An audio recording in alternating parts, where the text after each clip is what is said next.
Hello and welcome to today's lesson where we're looking at the business model canvas. Now, in this video, we'll examine the 9 steps needed to create your first business model, and we'll look at some examples to bring the theory to life. But before we jump in and look at the canvas, let's just take a brief moment to define what we mean when we use the phrase business model.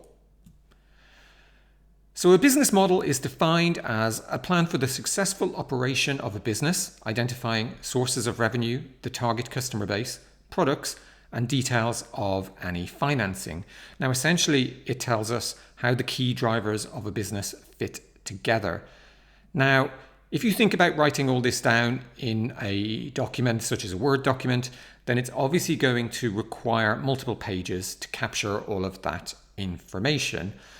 Now, if you think about trying to get all that information you've just captured into your brain and playing with it in your brain, then it's a really complicated and confusing task, and it's really easy to see why people get overwhelmed when thinking about business models. And that's where the business model canvas comes in. It gives you a way to create a pretty clear business model using just a single sheet of paper. And what is great about it is that it can be used to describe any company, from the largest company in the world to a startup with just a single employee.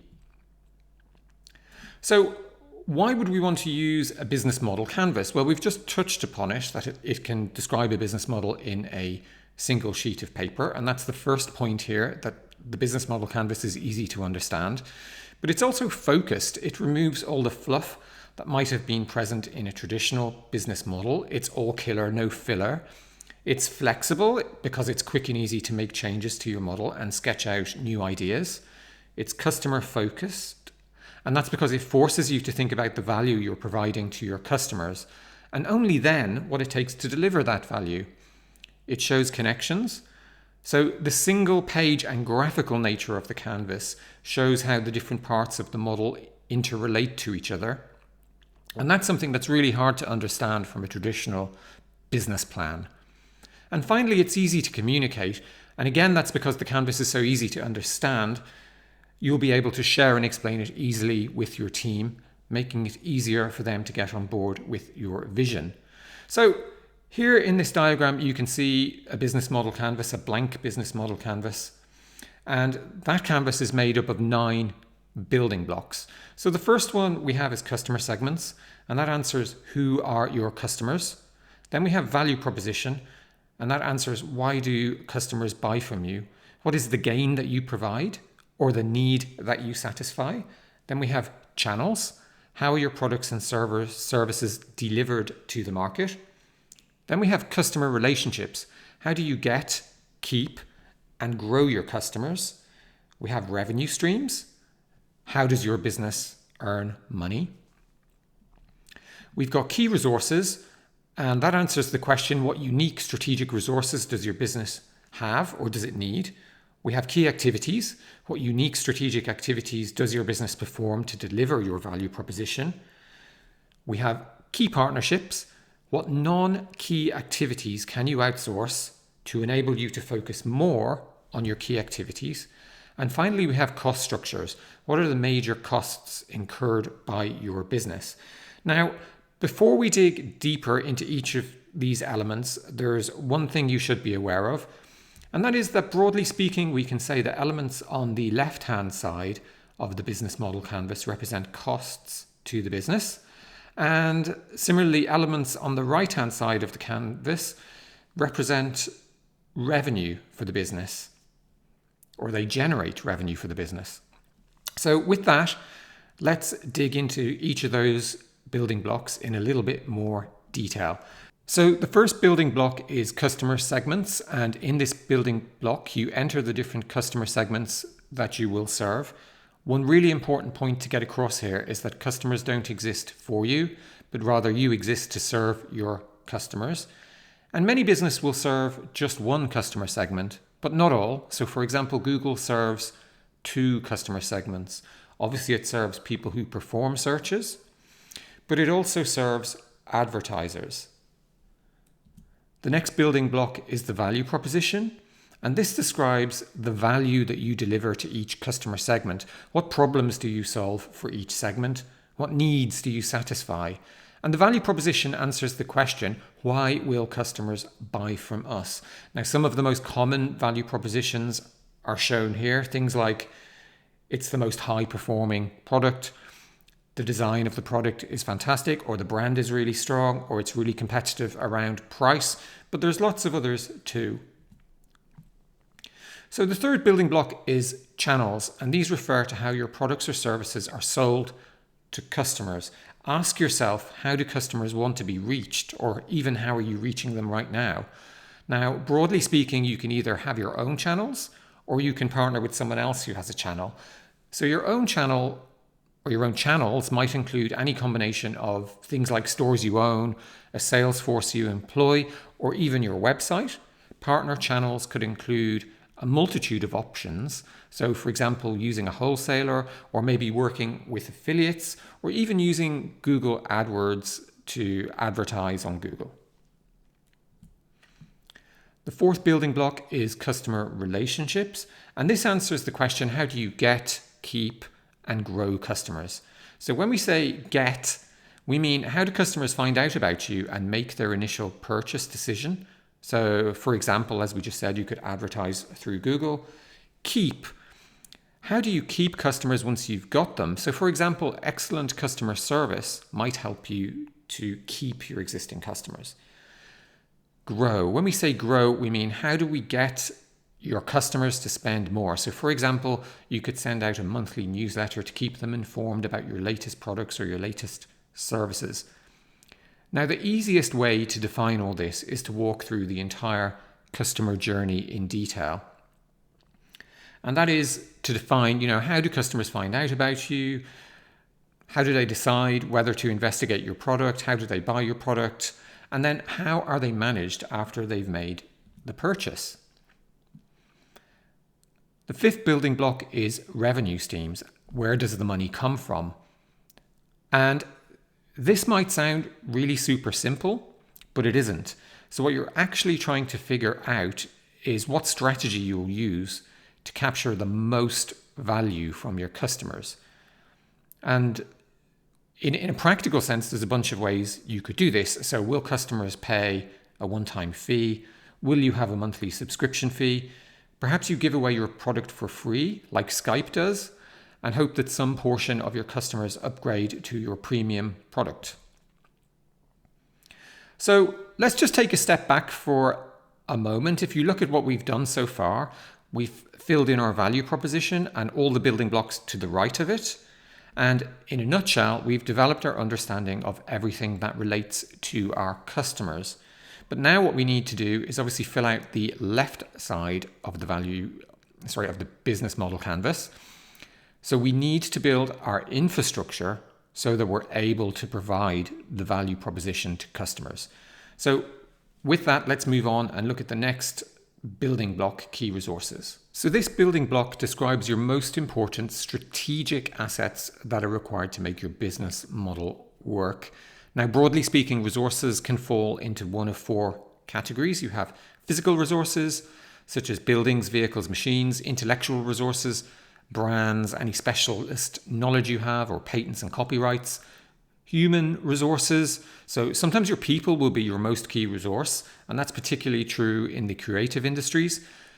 You could have financial resources, such as lines of credit or cash balances. The seventh building block is key activities, and these are the most important strategic things you must do to make your business model work. Now, key activities should be directly relatable to your value proposition, and if they're not, then something is wrong, because the activities that you view as being most important in your business aren't actually delivering any value to your customers. The eighth building block is key partners, and in this block, you list the tasks and activities that are important, but which you're not going to do yourself. Instead, you'll use suppliers and partners to make your business model work. So as an example, think about Spotify. Spotify's key activity is probably updating their platform. However, as it doesn't produce its own music, one of the key partnerships of Spotify will be the deals that it strikes with record labels and publishing houses. Without those deals, there literally wouldn't be any music in Spotify. So the final block of the business model canvas is cost structure. And this is where we map key activities to costs. We want to ensure that costs are aligned with our value proposition. Now, it should be straightforward to determine your most important costs and your most expensive costs after you've defined your key resources, your key activities, and your key partnership. So that's the theory of the business model canvas out of the way, but let's take a look at some real examples so you really get a feel for how it works. So the first example we're going to look at is Google.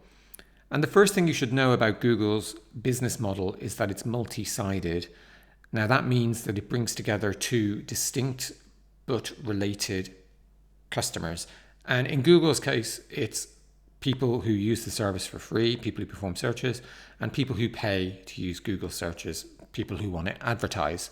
So from the diagram, we can see that Google makes money from the advertiser customer segment, whose ads appear either in search results or on web pages. And we can see that that money subsidizes a free offering to the other two customer segments, those of search users and content owners. Now, Google's key resource is obviously its search platform, and that includes google.com. It includes AdSense for content owners and AdWords for advertisers. Now, the key strategic activities that Google must perform are obviously managing its existing platform, including a really large infrastructure which is needed to support that platform. Its key partners are content owners, from which a large part of its revenue is generated. That's indirectly. Obviously, advertisers generate the revenue, but they wouldn't make that revenue without the content owners. Now, other partners are OEMs, or original equipment manufacturers. And OEMs are companies who produce mobile handsets to whom Google provides its Android operating system free of charge. Now, in return, when users of these handsets search the internet, they use the Google search engine by default, thus bringing more users into the ecosystem and generating even more revenue. So the second model that we're going to look at is that of Skype. And from the business model canvas, you can see that Skype has two key value propositions. So the first is the ability to make calls over the internet, including video calls, for free. And the second is the ability to make calls to phones cheaply. Now, Skype operates what's known as a freemium business model, and that just means that the majority of Skype's users use the service for free to make calls over the internet, with just about 10% of users signing up for the premium prepaid service. Now, we can see from the customer relationship building block that customers typically have a help themselves relationship with Skype. And typically this means they're using their support website. The channels Skype uses to reach its customers are its website, skype.com, and partnerships with headset brands. Now, if we look at key partnerships, key activities, and key resources together, the main thing to notice collectively about these things is that Skype is able to support its business model of offering cheap and free calls because it doesn't have to maintain its own telecommunications network like a traditional telecoms provider would have to. Skype doesn't need that much infrastructure at all, just back-end software and the servers hosting user accounts. And that's how come it's able to offer this unique value proposition to the customer segments that it serves. Now, the third example we're going to look at is that of Gillette. And Gillette's business model is based on the bait and hook business pattern or business model pattern. And that pattern is characterized by an attractive, inexpensive, or even free initial offer that encourages ongoing future purchases of related products or services. Now, within this business model, the bait is often provided at a loss, subsidized eventually by the hook. So in Gillette's case, they offer an inexpensive razor handle, and that's the bait, And then continued purchases of the blades represent the hook.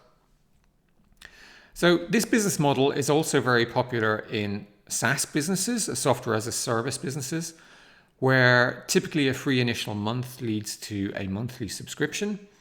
So in the diagram here, you can see that we've used the thickness of the arrows to indicate where the revenue is coming from. So as you can see here, all revenues are generated by just a single customer segment, customers. But within that, the vast majority of revenues come from frequent blade replacements, with just minor revenues coming from the purchase of handles. Now, if you look at the left-hand side of Gillette's business model canvas, you'll notice how all major costs are aligned with delivering the value proposition. So for example, marketing costs help to build Gillette's strong brand, and R&D costs help to ensure that the blade and handle technology is unique and proprietary. So in summary, the business model canvas provides a way to show the key elements of any business model on a single sheet of paper. The canvas is based on 9 building blocks and the interrelationships between them. Now, through the examples that we looked at, you should be able to see just how easy it is to represent the complete business model of any company on just one single sheet of paper. So that's it for this lesson. I really hope you enjoyed it, and I look forward to speaking to you again soon.